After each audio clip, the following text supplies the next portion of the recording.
Olá, sejam bem-vindos e bem-vindas ao podcast Inspirar Educação Médica. Hoje nós estamos no terceiro episódio de saúde mental e vamos falar sobre gerenciando o estresse na Faculdade de Medicina. Comigo aqui hoje estão a Sandra e o Diogo. Eu vou pedir para o Diogo se apresentar. Oi, gente. Muito bom estar aqui mais uma vez falando sobre saúde mental. Eu sou Diogo Andrade, sou coordenador do programa Angatu BIPCare na Inspirale de saúde mental. Sandra. Olá, eu me chamo Sandra, eu sou psicóloga e é um prazer estar aqui com vocês para falar sobre saúde mental. Vamos falar de um assunto que afeta todo mundo, em especial estudantes de medicina. Sandra, na sua experiência, como é que você vê o estresse se manifestando na educação médica durante a graduação de medicina? É importante falar sobre isso porque o que a gente percebe, né, Ana e Diogo, que o estudante de medicina, bom, primeiro ele vem de um processo anterior, né, até chegar a entrar na universidade, muitas vezes ele vai passar pelo cursinho, é um processo de bastante angústia, dessa espera, a gente sabe que é um sonho, né, cursar a medicina, então ele já entra num processo de estresse nesse momento, e aí quando ele chega na universidade, esse estresse vai aumentar devido à exigência do próprio curso, né? Um curso integral, de uma alta demanda, de muita responsabilidade ali, de compromisso. E aí o que a gente nota, inclusive nos próprios atendimentos que a gente realiza com os estudantes?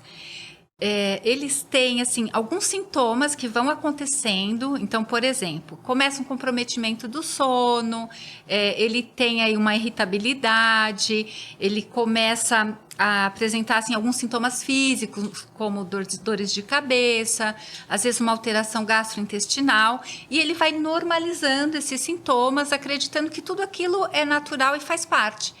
Isso vai intensificando. Quando começa a trazer um prejuízo real, o que ele precisa? Buscar ajuda. Só que nem sempre isso acontece, porque ele entende assim, bom, no espaço em que eu estou inserido, o meu colega também não dorme, meu colega também tem dor de cabeça, e ele vai naturalizando, não busca essa ajuda e vai agravando.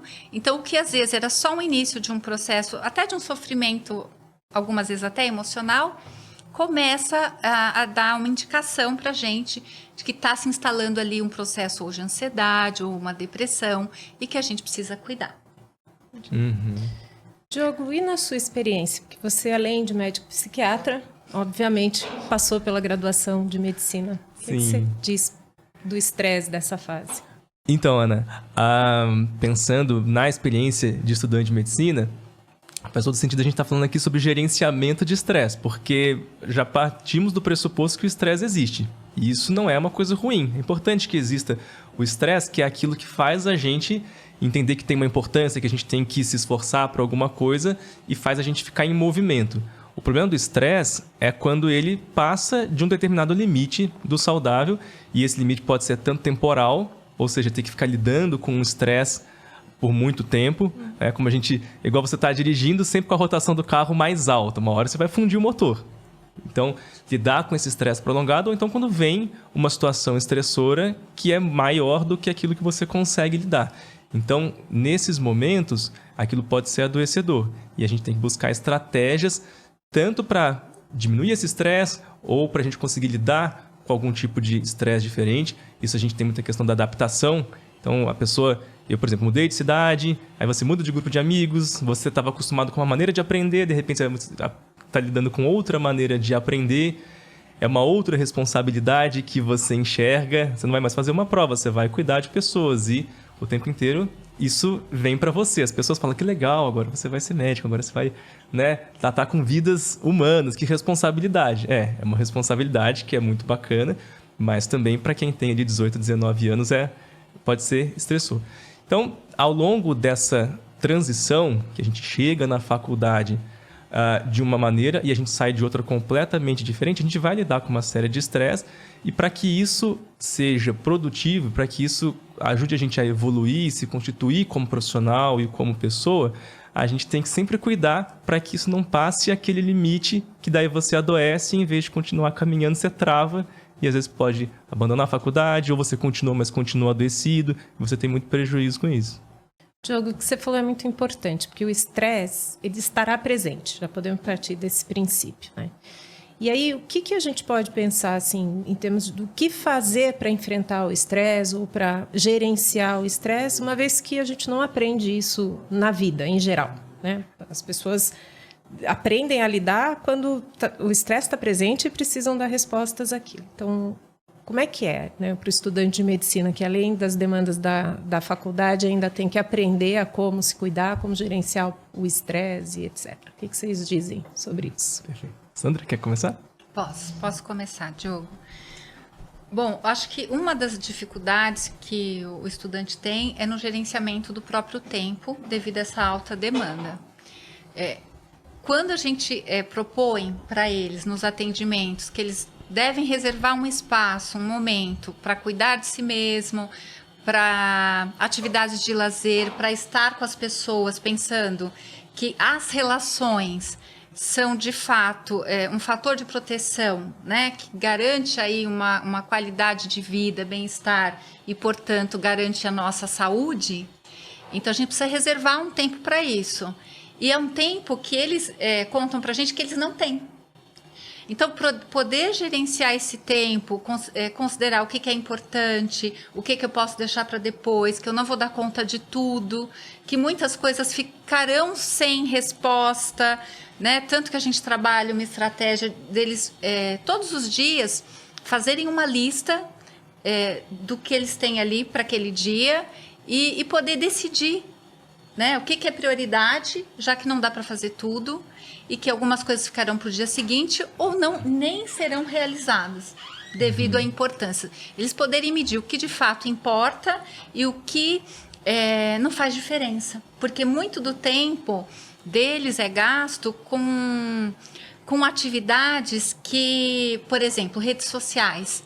É importante? Sim. Faz parte da vida dele? Sim. É um momento de relaxamento também.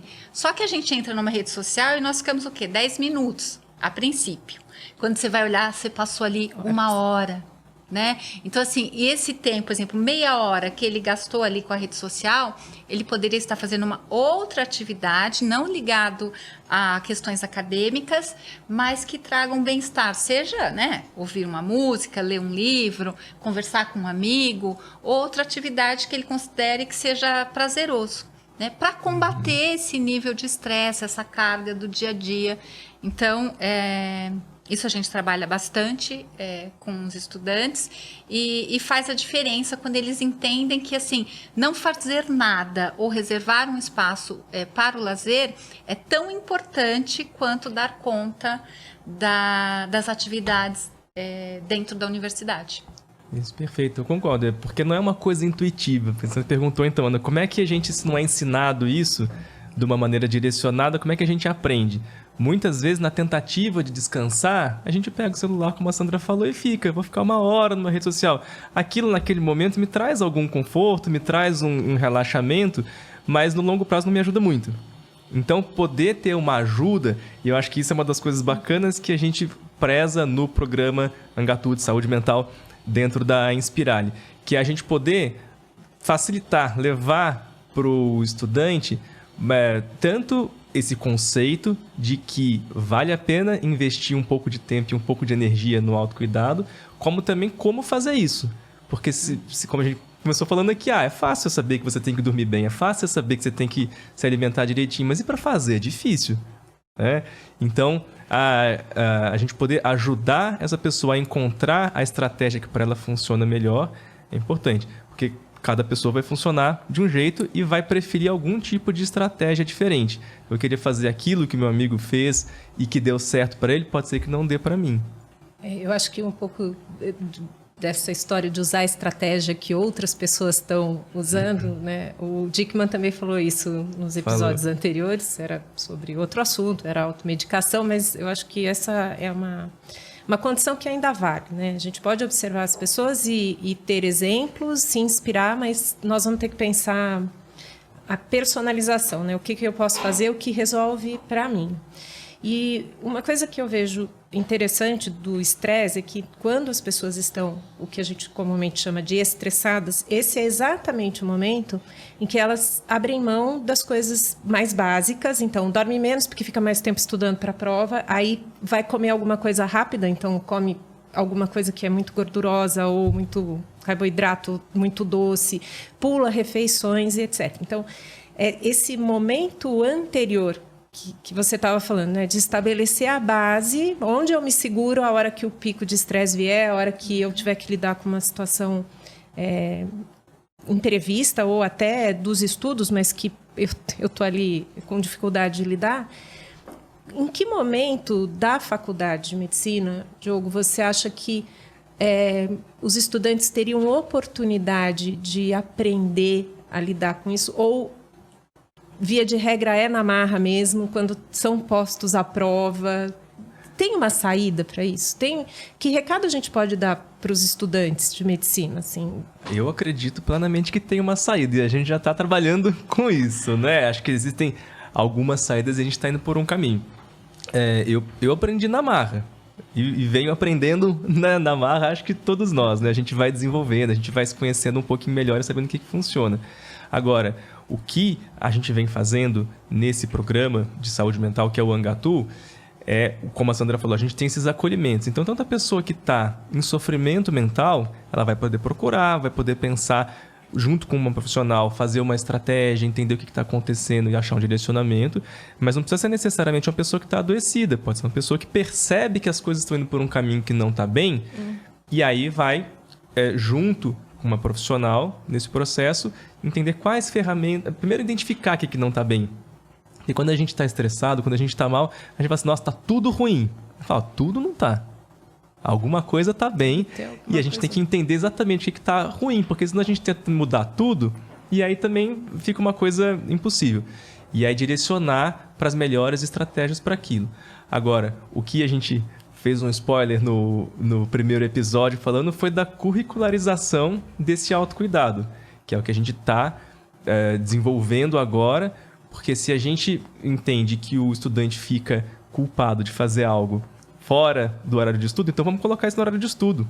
E isso, eu acho que é a grande sacada da Inspirali, que é entender que a formação médica, ela contempla a parte teórica, contempla a parte prática, mas é um ser humano que está executando aquilo. Então, você pode estudar tudo, você pode treinar todas as técnicas ali, igual tem aquela frase do Jung que fala, conheça todas as teorias, domine todas as técnicas, mas na hora de tocar uma alma humana, seja apenas outra alma humana. Então, poxa, vamos cuidar dessa alma humana, ou dessa mente humana, que a gente pode entender assim, que vai estar tocando outras almas humanas ali. Porque senão sempre vai ter uma lacuna. Então, a gente poder investir nisso, a gente acaba que consegue aumentar muito o outro lado, que é de poder aplicar aquilo que você estava estudando e aprendendo. Sandra, os estudantes pedem ajuda, mas a gente sabe que não são todos os estudantes que precisam de ajuda que pedem ajuda, né? Então, acho que a gente também pode partir do princípio, assim como o estresse estará presente, que a gente sempre vai ter um contingente maior de estudantes que não chegarão não vão lá na plataforma do Angatu, né, clicar um botãozinho e pedir ajuda, dizer, eu estou precisando. E, obviamente, por vários motivos. Alguns porque simplesmente não acham que precisam de ajuda, mesmo que estejam sofrendo. E outros porque, às vezes, não sabem o caminho. Então, que tipo de alerta o estudante tem que atentar para? Né, assim, quais são os sinais de estresse? O que eu tenho que prestar atenção para falar, eu acho que isso aqui passou de só um período cheio de avaliações, ou só estou aborrecido porque me desentendi com alguém que eu gosto muito aqui desse meu convívio. Em que momento, né, o estudante precisa prestar atenção que tem alguma coisa com ele que está indo para uma curva como aquela que o Diogo falou, de ficar com o motor do carro girando mais do que precisa efetivamente? Sim. Bom, Ana, primeiro entender que sair daquela condição de que o médico é o salvador, de que o médico é aquele que cura o outro, e trazer isso para si, né? No juramento do médico, inclusive, existe uma frase ali que diz que você vai cuidar de você primeiro, é responsabilidade sua, você vai cuidar de você primeiro. Porque em que condições você vai chegar para cuidar do outro? Então, eu sempre falo para eles nos atendimentos e com a equipe também. Tecnicamente, eu tenho certeza que eles serão ótimos. Só que ser médico vai além da técnica, né? Em que condição? Eu quero que eles saiam ali da universidade em condições de serem os melhores médicos, não só para o outro, mas para si, né? Então, é um aprendizado. Se a gente não aprendeu a cuidar da gente, porque parece que socialmente isso não é muito legal e parece egoísta, a gente tem que mudar essa mentalidade. Então, eu não posso normalizar sintoma. Uma coisa é eu ter dor de cabeça uma vez na semana, porque eu estou mais cansado, eu tive uma noite ruim. Outra coisa é essa dor de cabeça ser frequente. Eu não dormir hoje, nem amanhã e nem depois, dormir 3 ou 4 horas só por noite e achar que isso está tudo bem, né? Ou eu estar chorando entre uma aula e outra, eu estar angustiado. Então, sim, são alguns comportamentos e sintomas que eu não posso achar que é natural. Natural é estar bem. Como a gente falou antes, o estresse faz parte e as dificuldades também. Nós vamos ter muitas dificuldades ao longo da vida, não só na formação médica. E a gente vai aprendendo a lidar com isso. E o primeiro passo é entender assim, eu não estou bem e eu preciso buscar ajuda. E eu preciso buscar ajuda antes do adoecimento. Eu não quero que ele chegue já com um transtorno de ansiedade ou depressão ou uma crise de pânico. Eu quero que ele chegue antes, enquanto ele é só um sofrimento emocional. Porque aí nós vamos trabalhar nas emoções com ele e ele vai se organizar melhor. Isso tira um peso, tira uma carga. E aí ele vai estar mais em condição de passar por esses desafios. E ele poder ter esse apoio, igual o Angatu agora chega num momento de dizer para ele, você perguntou para o Diogo, em que momento a gente começa a conversar sobre isso? No momento que ele faz a matrícula. Ali já começa o nosso cuidado com o estudante. Para ele poder ir para o atendimento, para ele saber o que ele pode esperar desse momento da vida. Porque é um momento de muitos desafios. Então, ele sai da casa dos pais, ele vai entrar num ambiente totalmente desconhecido e a gente sabe que a gente precisa, para se sentir seguro, do que é previsível. E não ter essas certezas é angustiante para o estudante ou para um adulto já, né, que já caminhou mais. Então, ele poder ser recebido já nesse momento de entrada e falar, olha, você vai passar por algumas coisas e a gente vai poder te dizer minimamente o que se pode esperar. E aí ele vai se fortalecendo e a gente vai trabalhando muito mais no que ele pode do que aquilo que ele não pode. Uhum. Eu acho que é um caminho. Muito bom. Te ouvindo falar, eu lembrei aqui de rede de apoio, né? Eu acho que é isso. Quando a gente diz para ele, olha, nós vamos te acompanhar, estamos aqui. Eu acho que o programa Angatu tem esta finalidade, essa função, né? De estar com os estudantes e ajudá-los a transitar, mas que eles também possam buscar redes de apoio. E aí, ouvindo vocês dois, estão aqui martelando a questão do estigma, né? Uhum. Então, eu já ouvi dizer de pessoas que têm vergonha de dizer que fazem psicoterapia ou que buscaram alguma ajuda para autoconhecimento ou para estar melhor, porque, né, a gente tem uma gama bastante vasta aí de possibilidades. Diogo, como é que você sentiu isso na faculdade? Como é que você vê isso hoje? Tem mudança nesse cenário? A pergunta é assim, a gente está evoluindo na cultura de saúde mental?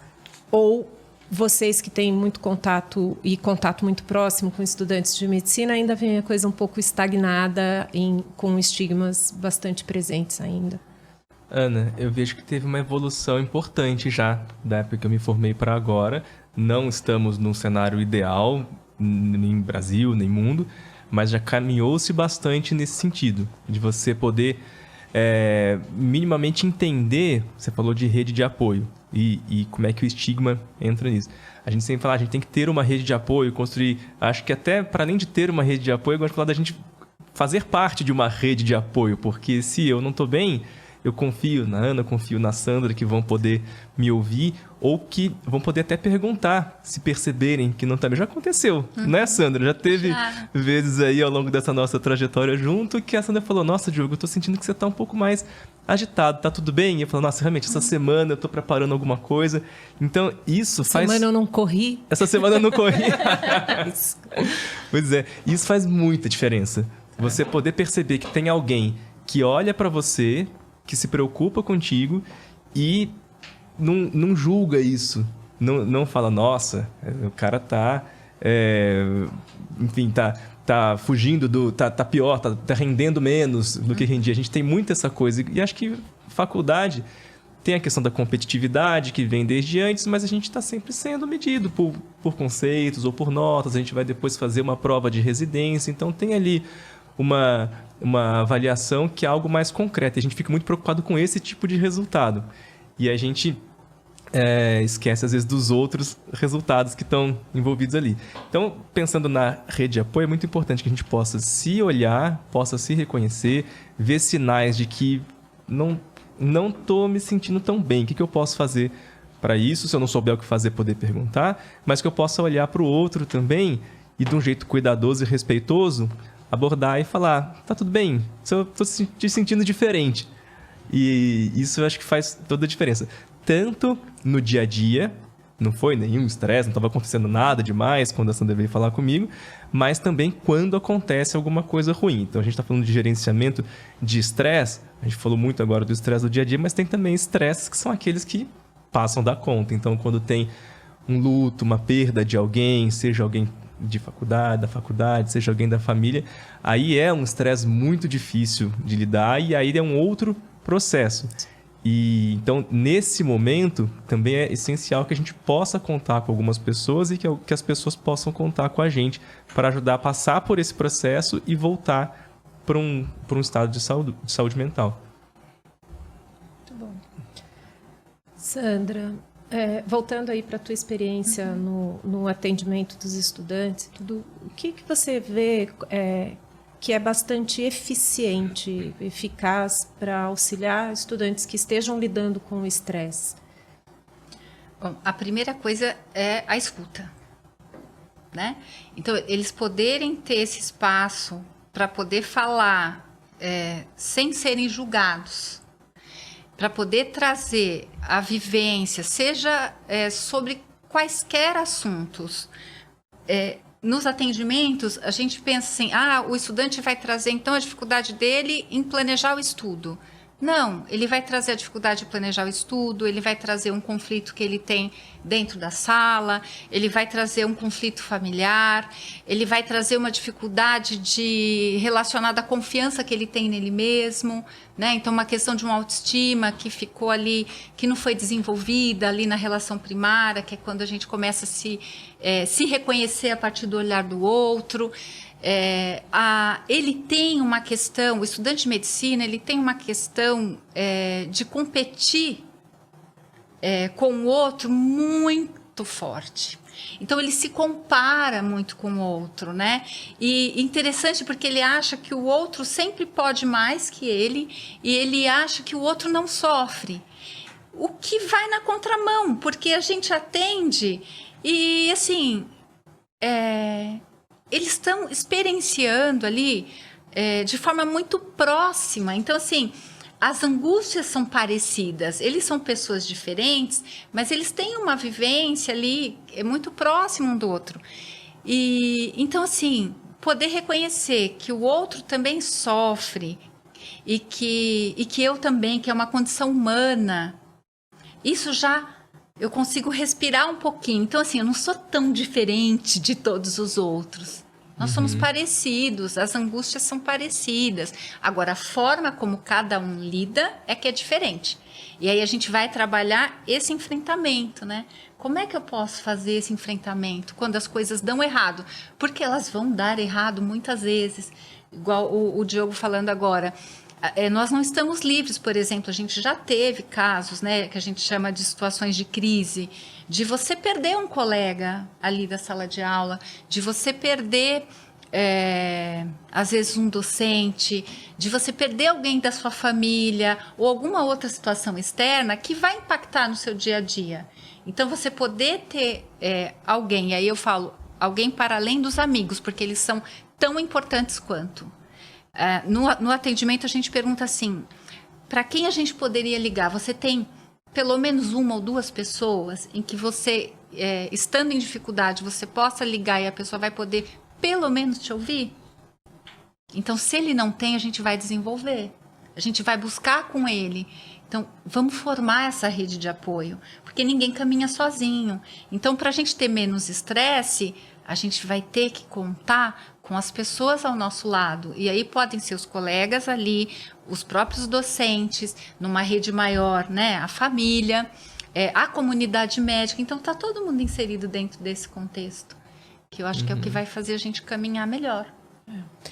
E o Angatu está investindo numa outra estratégia, que é o acolhimento por pares, né? Então, a gente está lançando o projeto do Guardiões da Saúde Mental, que tem como objetivo também dar suporte aos estudantes, não por um meio de apoio profissional, como é o acolhimento, mas sim por um apoio interpessoal, né? Com outros estudantes com vivências semelhantes possam contar, dizer, né, das questões que enfrentaram, como resolveram.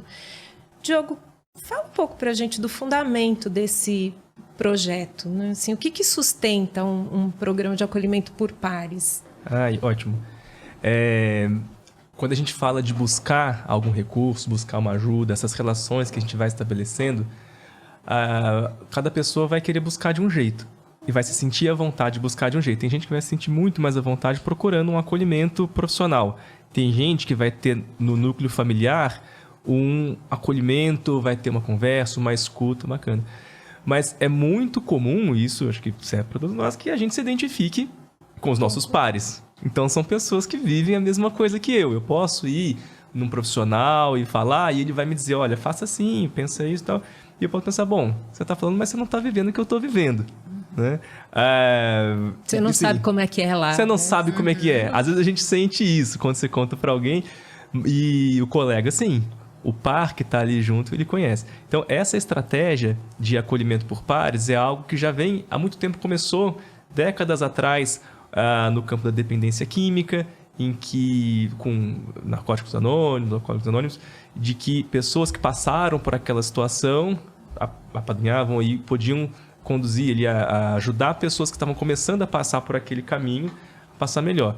E isso foi evoluindo para outras coisas, para outras áreas da psiquiatria, mesmo dentro de organizações, de empresas, em que as pessoas que já estão com mais experiência possam ajudar aquelas outras a lidar com coisas, com perrengues comuns que lidam ali.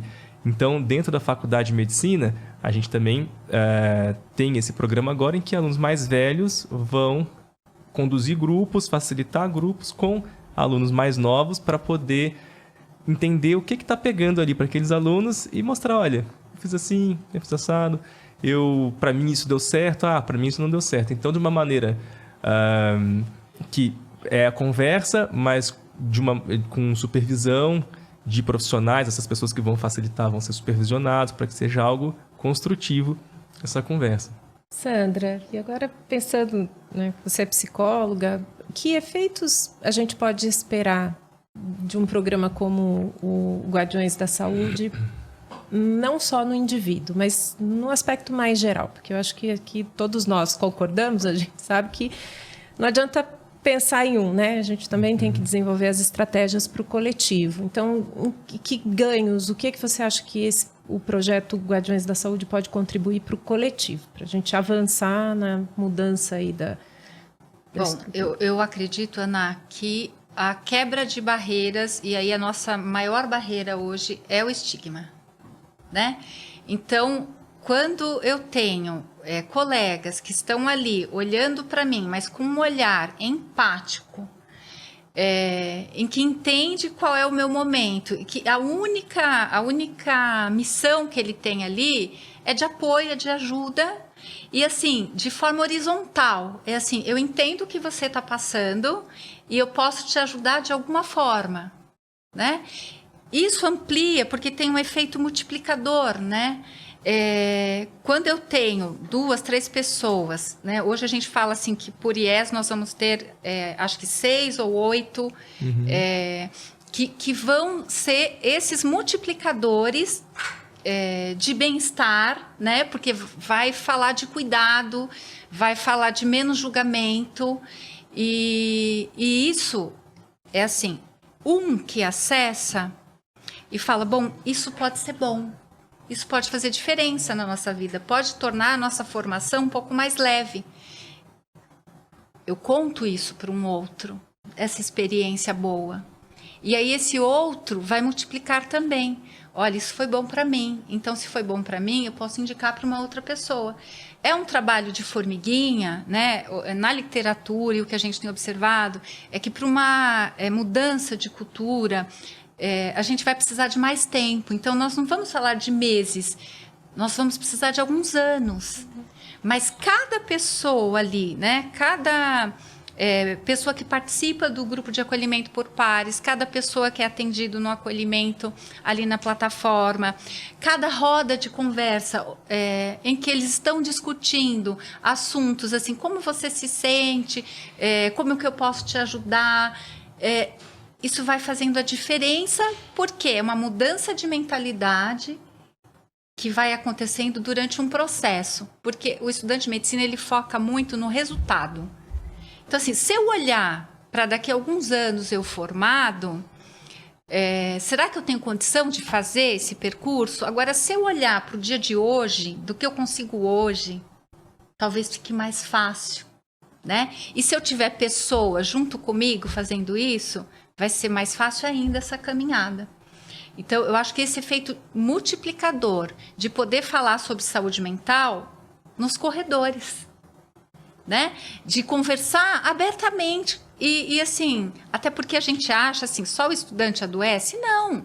Eu tenho docente que tem uma questão de adoecimento importante. Acho que uma das maiores taxas de burnout, né? A gente está falando da docência, os docentes. Então, assim, eles também adoecem, então eles também são pessoas. O colaborador que está ali, ele também tem uma questão. Por quê? Porque ele está vivendo o mesmo momento social e histórico que nós, é o mesmo contexto. Então, a gente poder tratar isso de forma mais natural e falar assim, olha, eu tenho um problema de... Por que a gente acha tranquilo falar que eu tenho diabetes ou um problema no coração... e não acho tranquilo dizer assim, olha, eu estou num momento que eu estou sofrendo com ansiedade, com uma depressão, tomo uma medicação, tal. Por que não, né? Por que a gente não começa a pensar que isso faz parte e talvez a pandemia tenha trazido para a gente um bom momento, assim, uma abertura para falar um pouco mais sobre isso. Mas é um caminho que a gente vai construir e cada pessoa, né, Ana, você, o Diogo, eu, a equipe, cada estudante, cada um tem um papel importante nisso. A gente não vai construir isso sozinhos, mas todos juntos. E eu acho que a gente está dando, assim, bons primeiros passos para isso. É o que a gente acredita no Angatu e nessa grande parceria e feliz parceria aí com a Inspirali. Eu vejo também que é nosso compromisso, nossa função é prover ferramentas, estratégias para que as pessoas possam, né, cada uma escolher e trilhar ali o seu caminho. Então, obviamente, tudo que nós estamos falando aqui tem muito pano para a manga, a gente pode continuar, mas eu queria que vocês pensassem assim, um pouco de estratégias de organização, que dica vocês dariam para os estudantes? Vou pedir para a Sandra e Diogo completa, ou enfim, conta um pouco da sua experiência. Mesmo sabendo que nem todos vão se beneficiar de todas as estratégias sugeridas, mas o que vocês poderiam dizer para o estudante? Então, a Sandra começou dizendo da gestão do tempo, né? Que tempo é um fator estressor. Então, nessa logística ali da vida.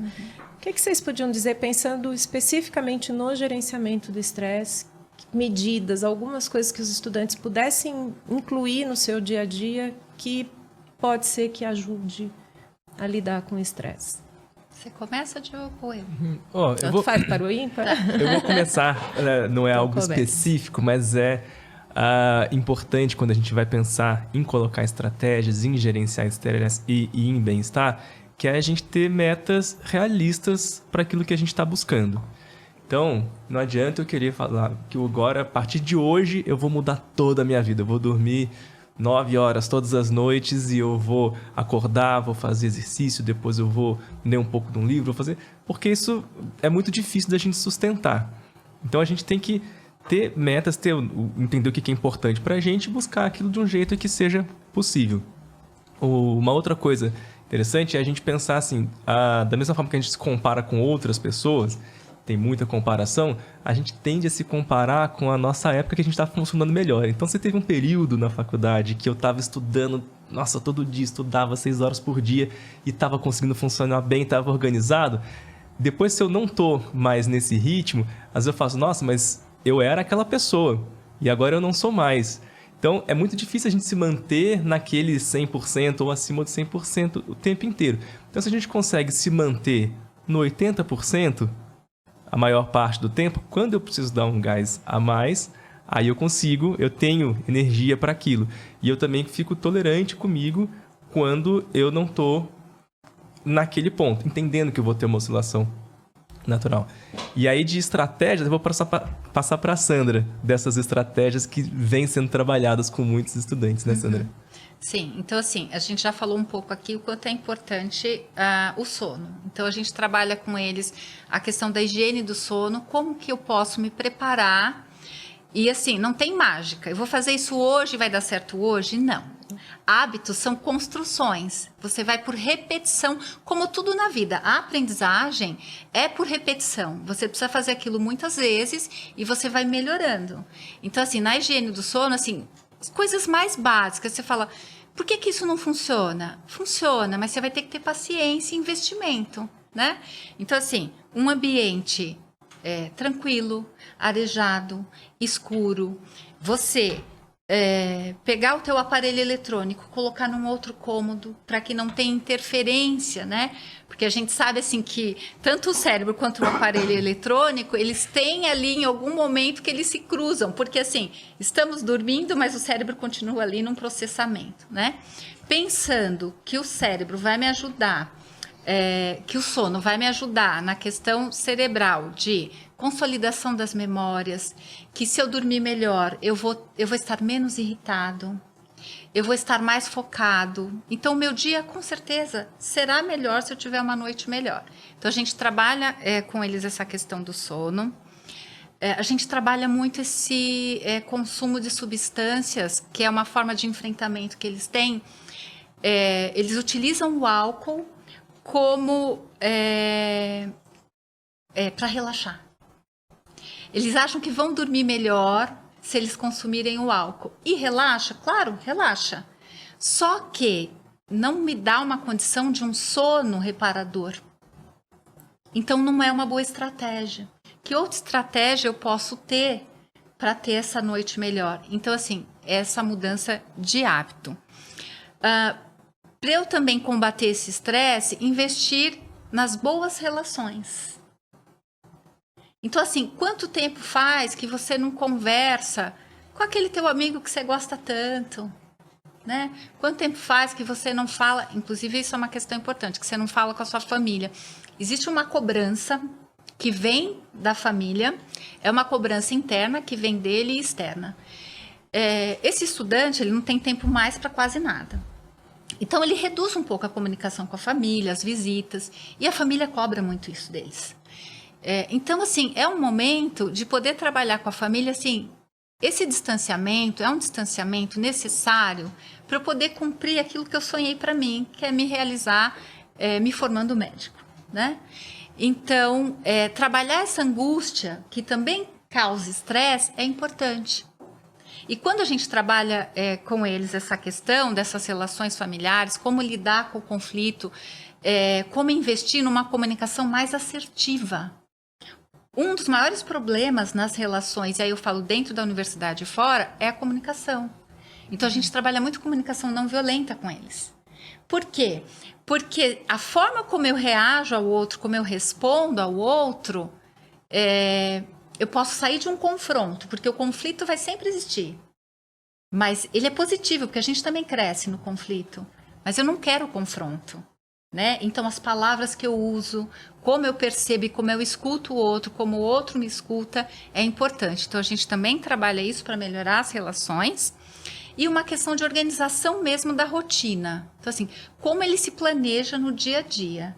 E aí, com cada um, como a gente falou, é muito singular, com cada um a gente escuta qual é a sua necessidade. E aí nós vamos trabalhar com ele naquilo que ele precisa, a partir do que ele traz. E isso tem dado muitos resultados. A gente está bastante contente com os quase 500 alunos já atendidos. E o nosso feedback é bem positivo. Então, assim, estamos construindo. É devagar, a gente sabe, né? Mas a gente está chegando cada vez mais nessa mudança mesmo, né? Do que eles trazem no dia a dia. Bom, pessoal, a conversa está muito boa. Ficaria aqui mais horas com vocês, mas hora de encerrar. Então, Diogo, muito obrigada pela participação. Imagino. Obrigado vocês. É muito bom poder ter espaço para poder trazer esse tipo de questão para as pessoas, para que eles, né? Eu já passei por isso, tem outras pessoas que estão passando que sofrem, às vezes, achando que não nada, tá tudo errado, né? Não tá. Se a gente consegue olhar para aquilo de um jeito... Desculpa, comecei a enrolar, vou fazer de novo. Tudo Foi bem? mal, Luca. Pensei numa coisa... Pensou uma coisa, se enrolou. Fiquei pensando, será que eu continuo? Será que... Despedir é difícil. Vou me despedir mais rápido. Vou me despedir mais rápido, despedir difícil. Então, vamos lá. Vai. Pessoal, a conversa está muito boa. Eu ficaria mais horas aqui, mas... Peraí. De novo? Vamos de novo? Pessoal, a conversa está muito boa. Ficaria horas com vocês, mas chegou a hora de terminar. Então, Diogo, queria agradecer a sua participação. Foi muito bom te ouvir. Obrigado. Eu que agradeço de estar aqui e a gente poder falar desse tema tão importante para os estudantes. Sandra, igualmente obrigada. Muito bom conhecer todas essas estratégias. Eu vou utilizá-las também. Que bom. É um prazer estar aqui com você, Ana e Diogo, para falar de um assunto tão importante. E quero deixar o convite aí para os estudantes, entrem na plataforma, entrem em contato com os conteúdos, marquem o acolhimento, tenham certeza que é sigiloso, seguro e que tem uma equipe assim especializada, esperando aí para caminhar junto aí com vocês. Muito obrigada. Então, emendando aqui o convite da Sandra, contem conosco, contem com o Angatu, contem com os Guardiões de Saúde Mental. E sigam a Inspirali nas redes sociais.